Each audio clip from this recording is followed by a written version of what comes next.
प्रिय छात्रों, स्वप्नवासव दत्तम का अपना कुछ पाठ शेष था, उसको आज पूरा करते हैं। थोड़ा सा प्रसंग बचा है कि छठे अंक में हमने देखा कि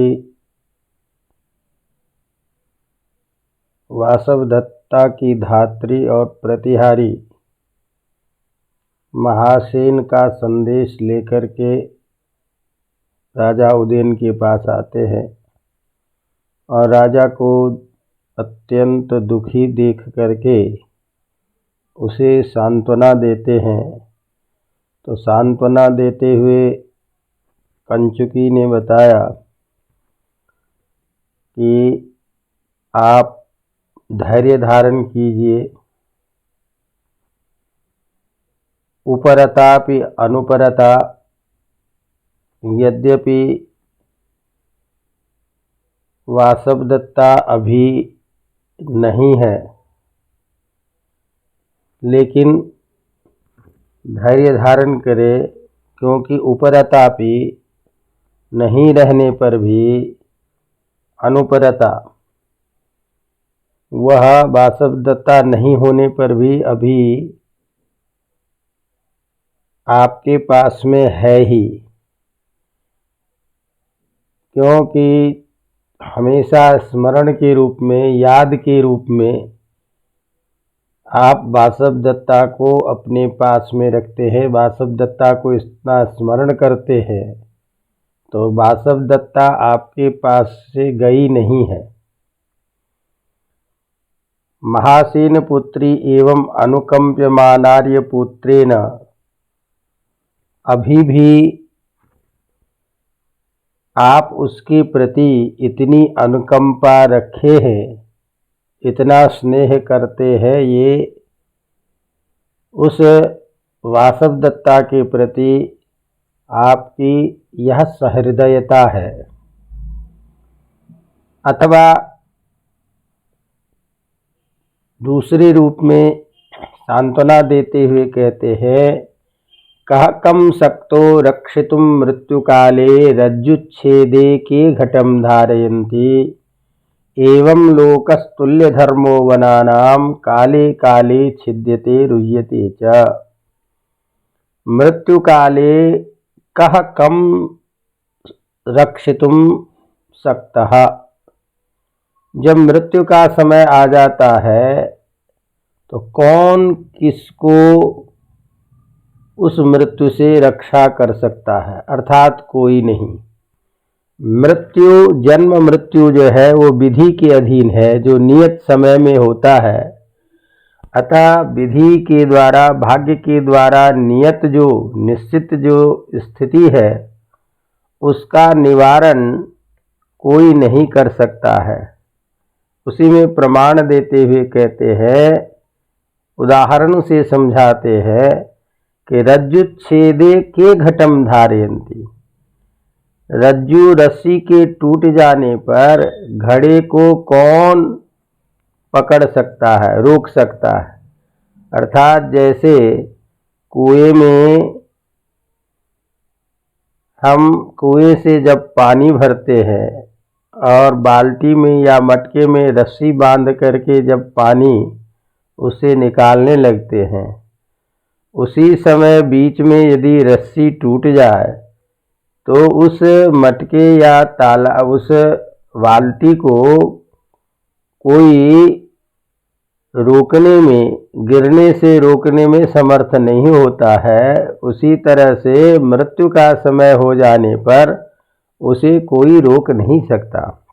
बिल्कुल ठीक इसी तरह एवं लोकस्तुल्य धर्मो वनानाम, जैसे वनों में पौधे, वृक्ष आदि का बार बार जन्म लेना और बार बार उसका नाश होना, फसल जैसे बार बार उगता है, उसमें फूल पत्तियां होती है, फिर बीज होता है, फिर सूखने लगता है, फिर वो पौधे खत्म हो जाते, फिर उसके बाद उसी बीज से नए पौधे उत्पन्न होते हैं। इसी तरह से यह मनुष्य जीवन जो है काले काले छिद्यते रुह्यते च, समय समय पर यह नष्ट होता है और पुनः उत्पन्न होता है।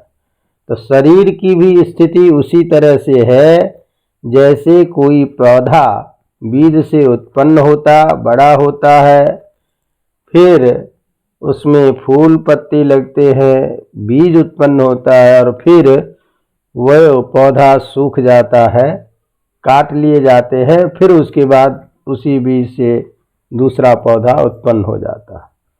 उसी बात को कहते हैं कह कम शक्तो रक्षितुम मृत्यु काले रज्जुच्छेदे के घटम धारयन्ति एवं लोकस्तुल्य धर्मो वनानाम काले काले छिद्यते रुह्यते च यथा वृक्षाः समयानुसारं छिद्यन्ते पुनश्च कालांतरे उत्पद्यन्ते तथैव जनाः अपि काले काले म्रियन्ते पुनः पुनः अपि जायन्ते उत्पन्न लेते हैं। इसलिए चिंता की बात नहीं।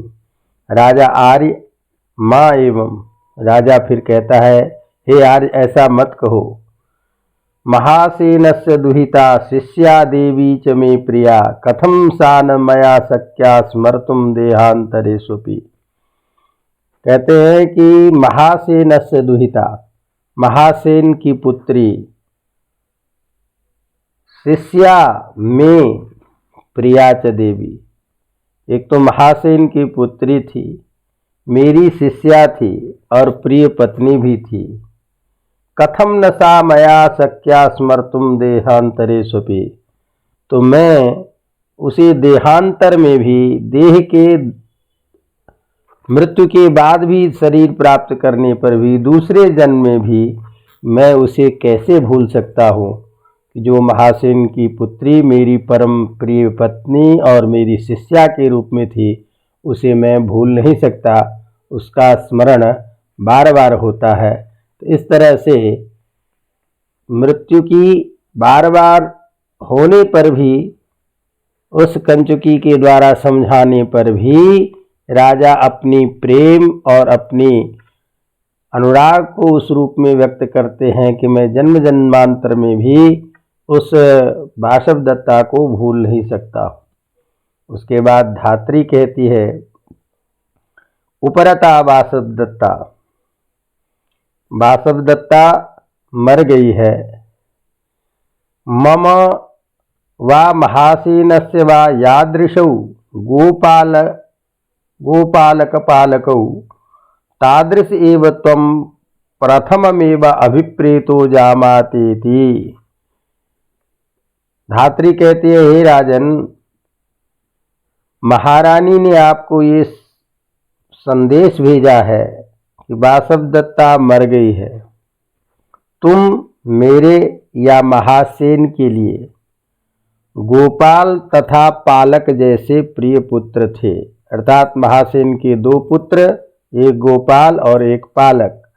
तो जैसे मेरे दो पुत्र हैं गोपाल और पालक, उसी तरह से तुम मेरे पुत्र ही थे।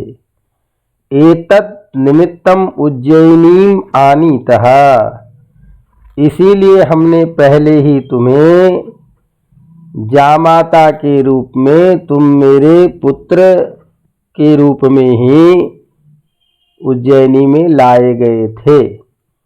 तो तुम मेरे अभी प्रिय पुत्र थे और जामाता के रूप में तुम्हें मैं लाया था। तो जैसे मेरा पुत्र गोपाल और पालक, उसी की तरह पुत्र रूप में ही जामाता बन करके तुम मेरे पास लाए गए थे। अग्निसाक्षिक्यम वीणा व्यपदेशेन दत्ता आत्मनश्चपलतया अनिवृत्त विवाह मंगल एव गतः। इसलिए तुम उज्जैनी लाए गए थे, किंतु अग्नि को साक्षात्कार किए बिना, अग्नि के साक्षी के बिना,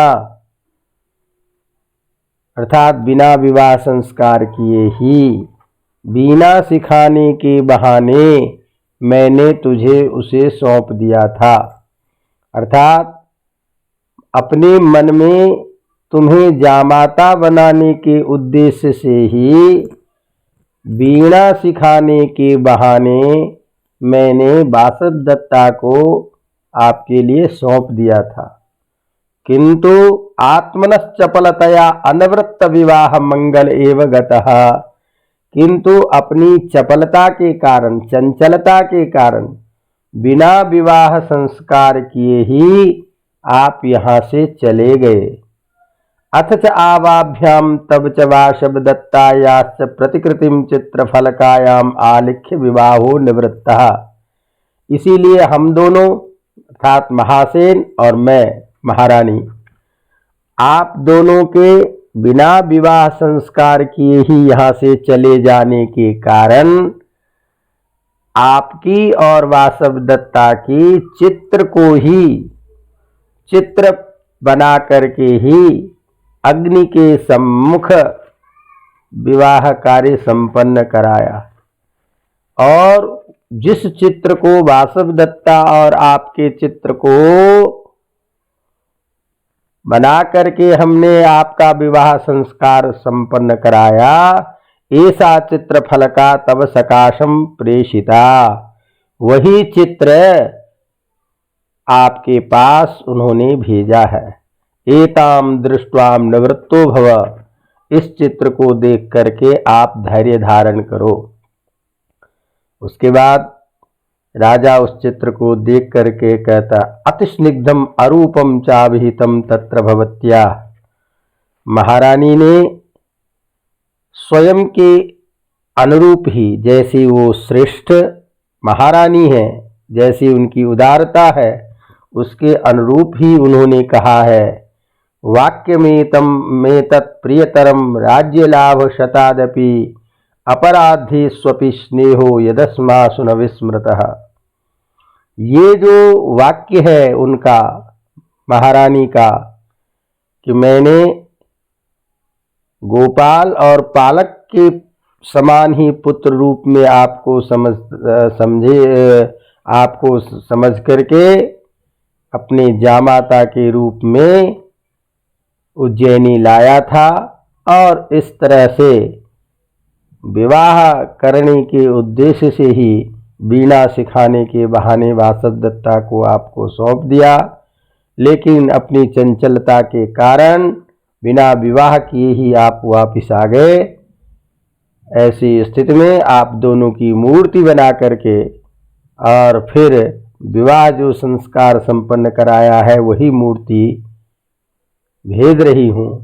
इस प्रकार के जो उनके वाक्य हैं, ये वाक्य राज्य लाभ शतादपि प्रियतरम, सैकड़ों राज्यों की प्राप्ति भी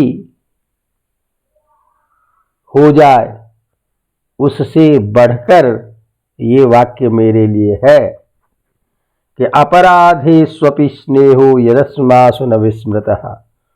अपराधे स्वपि, अपराध करने पर भी, अपराधी होने पर भी, मैं उनका अपराधी हूं, लेकिन अपराधी होने पर भी, अपराध करने पर भी उन्होंने अपना प्रेम नहीं भूला, और उनका हमारे प्रति इतना आदर और स्नेह है, यह हमारे लिए सैकड़ों राज्य प्राप्ति से भी अधिक है।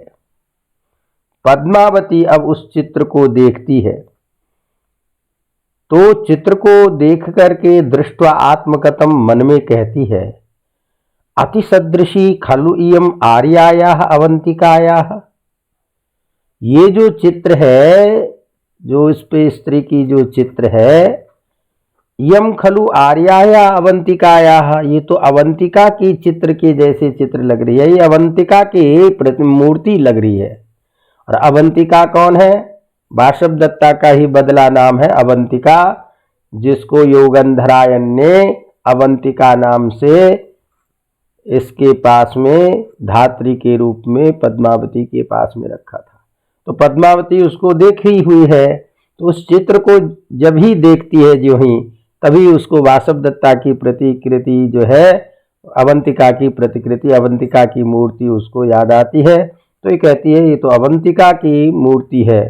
आर्यपुत्र सदृशी खलु इयम आर्यायाः। अब उसको देख करके ये पद्मावती कहती है राजा से, हे राजन, यह आर्या के सदृश है, अर्थात अपनी जो आर्या है, जो धात्री है वासवदत्ता, उसकी जैसी है। राजा न सदृशी सैवेति मन्ये, राजा कह रहे हैं कि नहीं नहीं नहीं, ये वो नहीं, उसकी जैसी मत बोलो, ये वही है। भू कष्टम, अरे ये बहुत कष्ट की बात है। अस्य स्निग्धस्य वर्णस्य विपत्तिरदारुणा कथम इदम च मुखमाधुर्यम कथम दूषितम अग्निना। अब राजा उस वासवदत्ता की फोटो को देख करके और भी दुखी हो जाता है। तो राजा कहता है ये सदृश ही नहीं है वासवदत्ता, ये वासवदत्ता ही है, यह वही है। हाय अस्य स्निग्धस्य वर्णस्य विपत्तिरदारुणा कथम, इतनी सुंदर स्वरूप है जिसकी, ऐसे सुंदर स्वरूप वाली के ऊपर में इतनी बड़ी विपत्ति कैसे आ गई। इदम च मुख माधुर्यम कथम दूषितम अग्निना, इसके जो मुख का जो सौंदर्य है, इस सौंदर्य को, इसकी सुंदरता को आग ने कैसे विकृत कर दी, अर्थात आग के द्वारा इसकी सुंदरता को कैसे विकृत कर दिया गया। अस्य स्निग्धस्य वर्णस्य विपत्तिरदारुणा वना, ये इतने सुंदर रूप और इस पे इतनी घोर विपत्ति कैसे आ गई। इतने मुख सुंदर मधुर सुंदरमय मुख को आग ने कैसे जला दी। पद्मावती आर्यपुत्रस्य प्रतिकृतिम दृष्ट्वा जानामि इयम् आर्यायाः सदृशी न वेति। पद्मावती आर्यपुत्र के चित्र को देख करके ही मैं जानूंगी यह दूसरा चित्र आर्या अर्थात अवंतिका के सदृश है या नहीं है। धात्री जो है वो कहती है पश्यतु पश्यतु धारी पत्रधारिका, देखिए देखिए आप देखिए। पद्मावती देख करके आर्यपुत्रस्य प्रतिकृत्याः सदृशतया जानामि इयम् आर्यायाः सदृशीति। आर्यपुत्र के इस आर्यपुत्र की आकृति को देख रही समानता के कारण ही मैं समझती हूँ कि यह दूसरी जो चित्र है ये अवंतिका की आकृति के समान ही है। अर्थात राजा उदयन के चित्र को देख करके ही मैं ये समझ रही हूँ कि जैसे ये उदयन का चित्र है उसी तरह से हमारे पास में रहने वाली जो वासवदत्ता अवंतिका है उसके चित्र के जैसे ये चित्र है। राजा देवी चित्र दर्शनात् प्रवृत्ति प्रहिष्टोद्विग्नाम इव त्वाम पश्यामि किमिदम। अब राजा जो है पद्मावती को देख रहा है कि पद्मावती उस चित्र को देख करके उद्विग्न हो रही है, तो उसको देख कर कहते हैं चित्र देख करके चित्र दर्शनात्, जब से तुमने इस चित्र को देखा है तब से लेकर के तब से तुम प्रहिष्ट और उद्विग्न, त्वाम पश्यामि, तुमको मैं अत्यंत उत्साहित भी, अत्यंत प्रसन्न भी और उद्विग्न भी देख रहा हूं। अर्थात जब से तुम चित्र को देखी हो तब से प्रसन्न भी हो और उद्विग्न भी हो रही हो, ऐसी क्या बात है। पद्मावती अस्याः प्रतिकृत्याः सदृशी यही वह प्रतिवशति, इस फोटो की तरह आकृति वाली जो है वो तो अभी यहीं रह रही है। राजा दत्त किम वासवदत्तायाः, क्या ये वासवदत्ता की प्रतिकृति है। हाँ, वासवदत्ता के समान। पद्मावती आम, हाँ। राजा तेन ही शीघ्रम आनीयताम, तो फिर उसको जल्दी यहाँ लाओ। पद्मावती आर्यपुत्र मम कन्या भावे केनापि ब्राह्मणेन मम भगिनीकेति न्यासो निक्षिप्ता। अब पद्मावती कहती है हे आर्यपुत्र, मेरे पास में कन्या के अभाव होने के कारण, मेरे पास में कोई कन्या नहीं होने के कारण किसी ब्राह्मण ने मम भगिनीकेति, ये मेरी बहन है, ऐसा बता करके मेरे पास में न्यासो निक्षिप्तः, धरोहर के रूप में रख गया। प्रोषित भर्तृका पर पुरुष दर्शनम परिहरति, तो अतः वह जो है उसका और उसका पति प्रवास में है, इसीलिए पर पुरुष के दर्शन से बचना चाहती है, पर पुरुष को दर्शन नहीं करना चाहती है, क्योंकि वह प्रोषित भर्तृका है। तो प्रोषित भर्तृका अर्थात जिसका पति परदेश में गया हुआ हो, ऐसी स्त्री अन्य बाहर किसी भी कार्य में या किसी को दर्शन देने से बचती है। तो आर्यपुत्र मम कन्या भावे केनापि ब्राह्मणेन मम भग्निकेति न्यासो निक्षिप्तः प्रोषित भर्तिका परपुरुष दर्शनम परिहरति तदार्यया मम मया सहागतम दृष्ट्वा जानातु आर्यपुत्रः। तो मेरे साथ उसे आप देखें, तब आप पहचानेंगे कि ये वासवदत्ता है या नहीं। राजा यदि विप्रश्य भगिनी व्यक्तमन्या भविष्यति परस्परगता लोके दृश्यते तुल्य रूपता। ये सूक्ति वाक्य है, इसलिए इसे भी ध्यान रखना। परस्परगता लोके दृश्यते रूप तुल्यता। इस संसार में एक दूसरे के समान रूप वाले भी लोग देखे जाते हैं। तो यद्यपि संसार में भिन्नता तो है, विभिन्नता है, लेकिन बहुत सारी चीजों में एक दूसरे में समानता भी देखी जाती है। यदि विप्रश्य भगिनी व्यक्तमन्या भविष्यति, यह सचमुच ब्राह्मण की बहन है तो निश्चय ही कोई दूसरी होगी, क्योंकि संसार में एक दूसरे के समान बहुत सारे दिखाई देते हैं। प्रविश्य, उसके बाद प्रवेश करके प्रतिहारी। एष उज्जयिनीयो ब्राह्मणः भट्टिन्या हस्ते मम भग्निकेत न्यासो निक्षिप्तः तम प्रतिगृहीतुम प्रतिहारम उपस्थितः। अब प्रतिहारी प्रवेश करता है और कहता है, महाराज की जय हो। यह उज्जयिनीयो ब्राह्मण, यह उज्जैन का रहने वाला ब्राह्मण भट्टिन्या हस्ते मम भगनिका हाथों नस्तु से स्वामिनी के पास मैंने अपनी बहन की धरोहर में रखा था, उसे लेने के लिए आया हूँ, ऐसा कह करके उपस्थित हुआ है। अब प्रतिहारी आकर के सूचना देता है कि एक उज्जैनी से कोई ब्राह्मण आया है और वो ब्राह्मण कह रहा है कि मैं पद्मावती के पास अपनी बहन को धरोहर के रूप में रखा था, उसी को लेने के लिए आया हूँ। राजा पद्मावती किन्नु सब ब्राह्मण।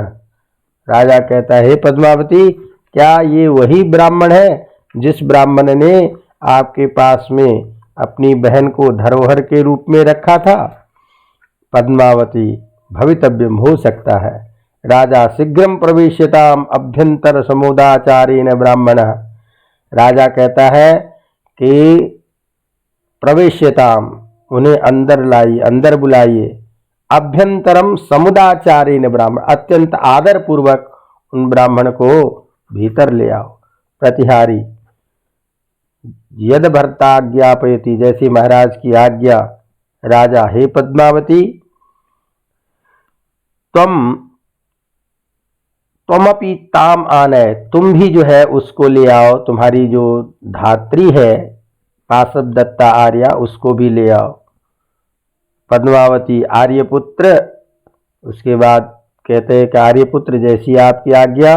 ततः प्रविशति योगंधरायन प्रतिहारी च, उसके बाद योगंधरायन और प्रतिहारी दोनों प्रवेश करता। योगंधरायन भो अपने मन में कहता है, प्रच्छाद्य राजमहिषीं नृपतिर्हितार्थं कामं मया कृतमिदं हितमित्यवीक्ष्य सिद्धोऽपि नाम मम पर्वणि पार्थिवौषौ किं वक्षतीति हृदयं परिशंकितम्।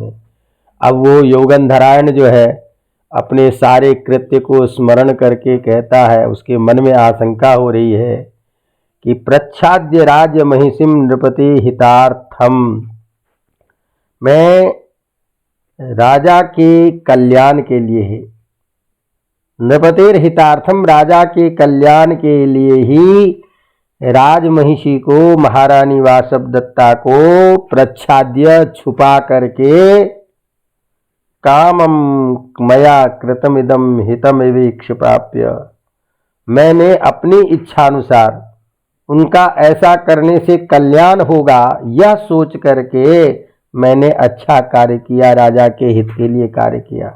और मैं जो सोच करके कार्य किया था कि हमारे राजा का वह जो शत्रु के द्वारा जो छीना गया राज्य है वह प्राप्त हो जाए, तो ऐसा वह फल भी हमें प्राप्त हो गया। सिद्धे पिनाम कर्मणि पार्थिवोसु, और जिसके लिए मैंने, जिस राजा के कल्याण के लिए मैंने यह कार्य किया वह कार्य सिद्ध भी हो गया है। फिर भी किम बक्षतीत हृदयम परिशंकितम में, लेकिन राजा मुझे क्या कहेंगे, इसको कैसे, किस प्रकार से सोचेंगे, मेरे साथ कैसा व्यवहार करेंगे, ये सोच करके मेरा मन आशंकित हो रहा। प्रतिहारी एष भर्ता उपसर्पतु आर्य, प्रतिहारी महाराज, ये महाराज हैं, उनके पास चले। यौगंधरायण उपसृत्य, यौगंधरायण पास में आकर के, जय तु भगवान, जय तु, आपकी जय जय हो। राजा श्रुत पूर्व विस्वर, राजा योगेंद्रायण की बात को सुनकर के श्रुत पूर्व इवस्वर, ये आवाज़ सुनी सुनी लगती है, अर्थात इस आवाज़ को मैंने पहले सुना है कहीं। भो ब्राह्मण किम भवतः स्वसा पद्मावत्या हस्ते न्यासेति निक्षिप्ता, अरे ब्राह्मण, क्या आपने अपनी बहन को इस पद्मावती के हाथ में पास में धरोहर के रूप में रखा था? योगेंद्रायण अथ किम, तो और क्या? राजा तेन ही त्वरियताम त्वरियताम अस्य भग्निका, तो इसकी बहन को जल्दी से बुला लाओ, जल्दी से ले आओ। प्रतिहारी निष्क्रांता, चले जाता। यद भर्ता ज्ञापयति तथा प्रविशति पद्मावती अवंतिका प्रतिहारी च, उसके बाद में पद्मावती और अवंतिका और प्रतिहारी प्रवेश करते हैं। पद्मावती एतु आर्या प्रियम ते निवेदयामी, पद्मावती कहती है इधर आओ आर्या, मैं तुमको एक अच्छी खबर, अच्छी बात बताती हूँ। अवंतिका किम किम, क्या क्या बात?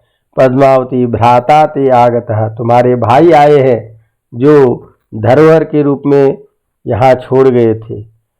अवंतिका दृष्टिदानीम अपिस्मरति, कहता है भाग्य के कारण ही, ये तो मेरा भाग्य ही है, या भाग्य के चलते ही जो है ये मुझे अभी याद कर रहे हैं, तो इस सौभाग्य से ही मुझे याद कर रहे हैं। अवंतिका पद्मावती उपसृत्य जय तो आर्यपुत्र एष न्यास, राजा के हे आर्यपुत्र की जय हो, यही ये धरोहर है। राजा निर्यातय पद्मावती, राजा कहता है पद्मावती को लौटा दो। साक्षिम मन्याशु निर्यात भव्यः यहात्र भवान रैव्यः अत्र भवती चाधिकरणम भविष्यतः, साक्षी के सामने में, किसी का जो धरोहर है वो किसी के साक्षी के सामने धरोहर को लौटाना चाहिए। अर्थात कोई किसी के पास में यदि धरोहर रखता है तो उसको वापस करते हैं तो किसी के सामने में वापस करना चाहिए, अन्यथा कल को यह वचन विरुद्ध हो जाए और कहे कि आपने हमें वापस नहीं दिया, तो इसलिए किसी साक्षी के सामने धरोहर को वापस करना चाहिए। इसमें भी माननीय रैभ्य और आर्य वसुंधरा जो है ये दोनों इनकी साक्षी होंगे। पद्मावती आर्य नियताम इदानीम आर्या, आर्या को ले जाइए। धाय अवंतिका को देख करके, अम्बो भर्तृदारिका वासवदत्ता, ये तो हमारी राजपुत्री वासवदत्ता है। राजा कथम महासेन पुत्री, महासेन की पुत्री, देवी प्रविश्य तवंतरम पद्मावत्या सह, तुम पद्मावती के साथ अंतःपुर में जाओ। योगंधरा न खलु प्रवेष्टव्यम, न खलु प्रवेष्टव्यम, राजा कहता, योगंधरायण कहता है कि नहीं, अंतःपुर में नहीं भेजें, ये मेरी बहन है। राजा किम भवाना महासेन पुत्री खलवेशा, राजा कहते क्या आपने कहा, यह महासेन की पुत्री है। योगंधरायण भो राजन, भारतानाम कुले जातो विनीतो ज्ञानवान शुचिः तन्नार्हस्य बलाधर्तुम राजधर्मस्य देविकः। अब योगंधरायण कहता है, हे राजन, भारतानाम कुले जातो, आप भरतवंशी राजा के कुल में उत्पन्न हैं। विनीतः, आप अत्यंत नम्र हैं। ज्ञानवान, ज्ञानी हैं। शुचि है, पवित्र है। तन्नार्हस्य बलाधर्तुम, इसीलिए मैं बलात् हर्थपूर्वक इसका हरण करना नहीं चाहता हूँ, बलपूर्वक इसको नहीं ले जाना चाहता हूँ।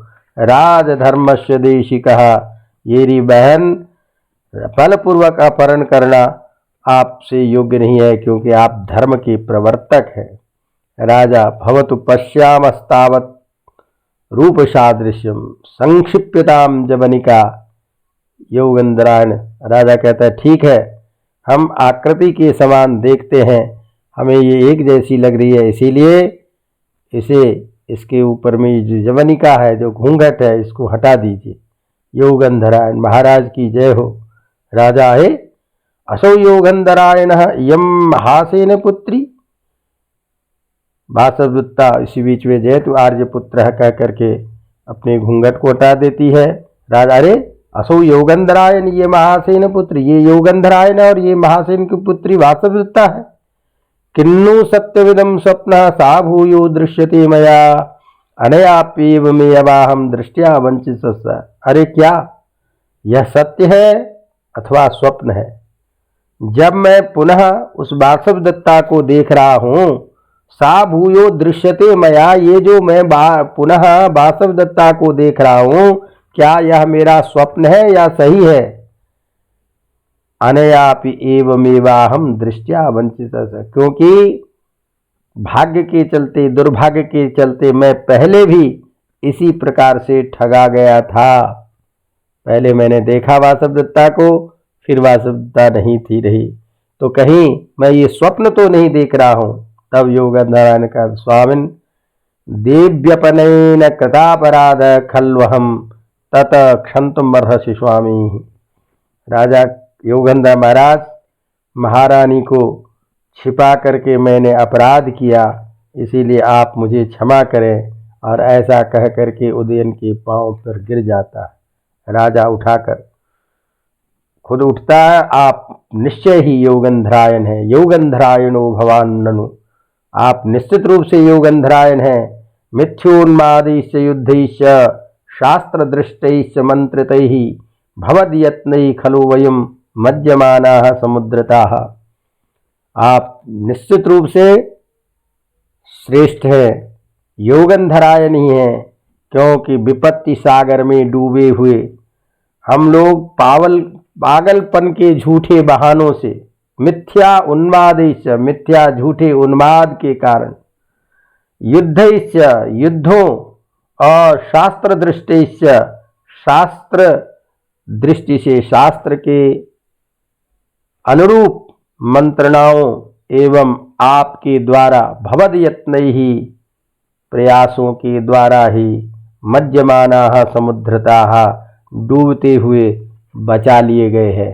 अर्थात हम जो झूठे अहंकार और मद में होकर के अपने राष्ट्र को, अपने राज्य को खो रहे थे, उस सब से आपने ही जो है नीतिपूर्वक, विचारपूर्वक, शास्त्र सम्मति दृष्टि के सब व्यवहार से आपने हमें बचाया है।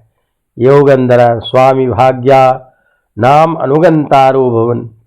अब योगेंद्रायण कहता है, महाराज भाग्यों के साथ ही हमारा भाग्य जुड़ा हुआ है, तो आपके भाग्य के साथ ही मेरा भाग्य जुड़ा हुआ है, इसीलिए आपके कल्याण में ही मेरा कल्याण है, यही सोच करके मैंने किया। पद्मावती, अहो आर्या खल्लु आर्ये सखी जन्म उदाचारेण अजानन्त्या अतिक्रांत समुदाचारः तच्छीर्षेण प्रसादयामि।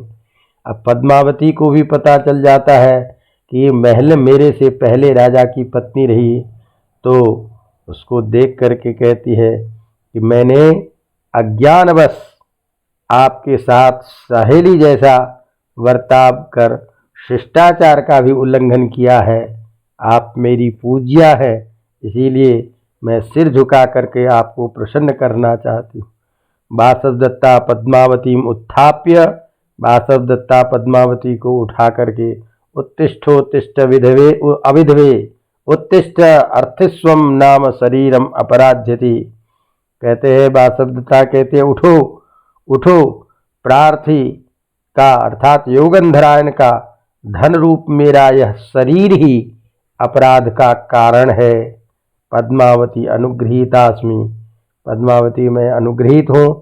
राजा वयस्य योगंधर दिव्यपनये का कृताति बुद्धि।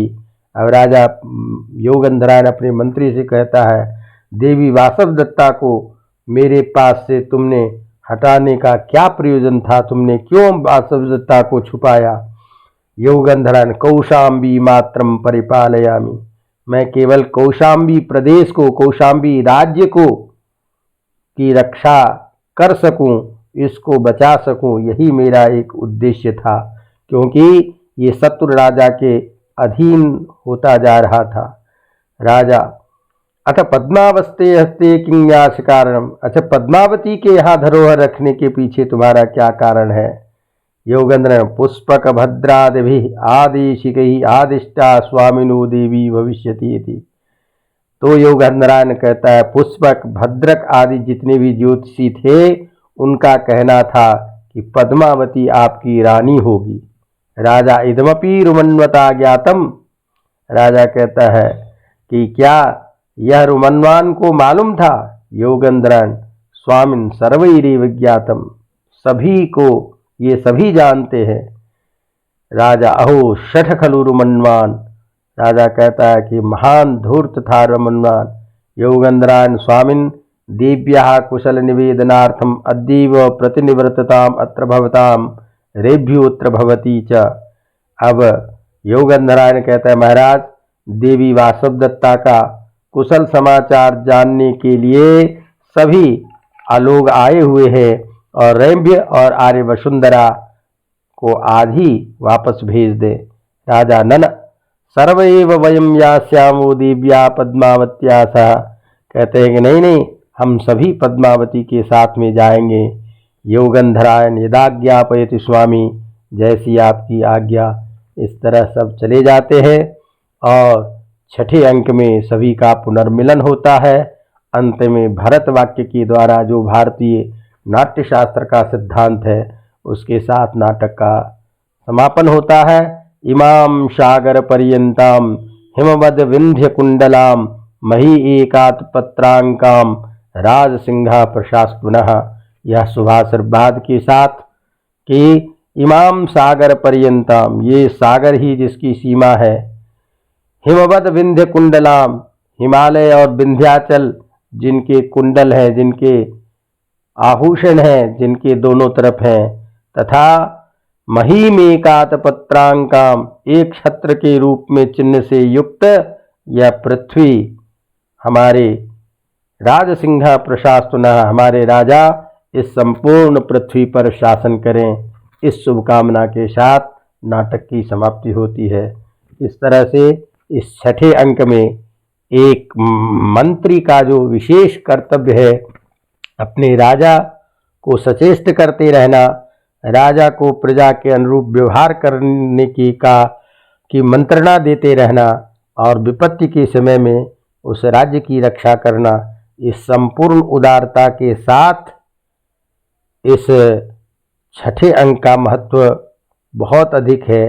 और इस प्रकार पुनः जो वासवदत्ता के माता पिता के द्वारा एक पुत्र के रूप में, जबकि उनके पुत्र के साथ यद्यपि उचित व्यवहार नहीं हुआ, लेकिन ऐसा होने पर भी उसके प्रति पुत्र के रूप में वात्सल्य प्रेम को बोधित कराना और राजा को भी इस बात के लिए कि मंत्री के द्वारा किया गया यह जो अनुचित व्यवहार सा कार्य दिख रहा था, वह भी राजा की रक्षा और राज्य की रक्षा के लिए किया गया, तो इसको भी बड़े सहजतापूर्वक उसको क्षमा करते हुए और इसके अपने कल्याण की भावना करते हुए मंत्री योगेंद्रायण को समुचित जो स्नेह है वह पुनः प्राप्त कराते हैं।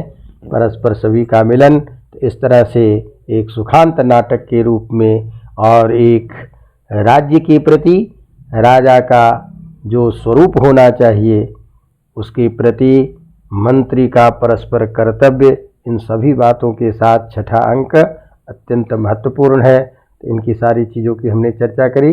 अब इसको प्रश्न के रूप में आप लोग एक दो बार पढ़िएगा, फिर आगे जो दो किताब बची है उत्तर रामचरितम, अभिज्ञान शाकुंतलम, उसको लेकर के आपके सामने उपस्थित होंगे। धन्यवाद।